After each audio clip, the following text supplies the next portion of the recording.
Hello, അങ്ങനെ നമ്മുടെ weight loss day 10 ആണ് കേട്ടോ. ഞാനിന്ന് ഫാസ്റ്റ് ബ്രേക്ക് ചെയ്യാൻ വേണ്ടിയിട്ട് സിനമൻ വാട്ടറാണ് ഇട്ടത്. നമ്മുടെ പട്ടയില്ലേ, പട്ടേൻ്റെ കഷ്ണം ഇട്ടിട്ട് കുറുക്കി എടുത്തിട്ടുള്ള പച്ചവെള്ളത്തിലിട്ട് തിളപ്പിക്കുക. ആ വെള്ളമാണ് കേട്ടോ. ഒരു അത്യാവശ്യം ചെറിയ ചൂട്ടിൽ കുടിക്കുക. പിന്നെ ബ്രേക്ക്ഫാസ്റ്റിന് ഒട്ടും വിശപ്പില്ലാത്തതിനെ കൊണ്ട് ഞാനന്ന് ഫ്രൂട്ട് ബൗളാണ് എടുത്തത്. അത് കഴിച്ചതിന് ശേഷം ഞാൻ ജിമ്മിൽ പോയിട്ടോ. ജിമ്മിൽ പോയി വന്നതിന് ശേഷം ഞാനത് ഈ ഒരു പഴവും കൂടെ തിന്നുന്നുണ്ട്. നല്ല വിശപ്പുണ്ടായിരുന്നു കേട്ടോ.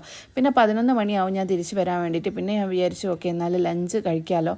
പിന്നെ അതിൻ്റെ ഇടയ്ക്ക് വേറെ ഒന്നും കഴിക്കേണ്ടെന്ന് വിചാരിച്ചിട്ടാണ്. പിന്നെ ഇന്ന് ലഞ്ചിന് ഞാൻ കുറച്ച് ഐറ്റംസ് ഒന്ന് ലഞ്ചിനുണ്ടായിരുന്നു. കുറച്ച് ചോറ്, പിന്നെ കയ്പയും മാങ്ങ ഇട്ടിട്ടുള്ള ഒരു കറി ഉണ്ടായിരുന്നു. ചെമ്മീനിൻ്റെ കറി മാത്രം കുറച്ചെടുത്തു, 2-3 കഷ്ണം എടുത്തു. പിന്നെ ബീട്രൂട്ട് തോരനും വാഴയ്ക്കയും പിന്നെ നമ്മുടെ പയറും ഇട്ടിട്ടുള്ളൊരു തോരൻ, അച്ചിങ്ങപ്പയറുണ്ടല്ലോ, ആ പയർ മീറ്റർ പയർ എന്ന് പറയും, ആ പയറും ഇട്ടിട്ടുള്ളൊരു പുഴുക്ക് പോലെ ആ സംഗതിയും ഒക്കെ കൂട്ടിയിട്ടാണ് കേട്ടോ ലഞ്ച് കഴിച്ചത്. ഡിന്നറിന് വലിയ വിശപ്പുണ്ടായിരുന്നില്ല, എന്നാൽ പോലും മധുരം ഇടാത്തൊരു ചായയും റാഗി സേമിയൻ്റെ ഉപ്മാവുമാണ് ഡിന്നർ എടുത്തത്. 5:36 ആകുമ്പോൾ ക്ലോസ് ചെയ്തു കേട്ടോ.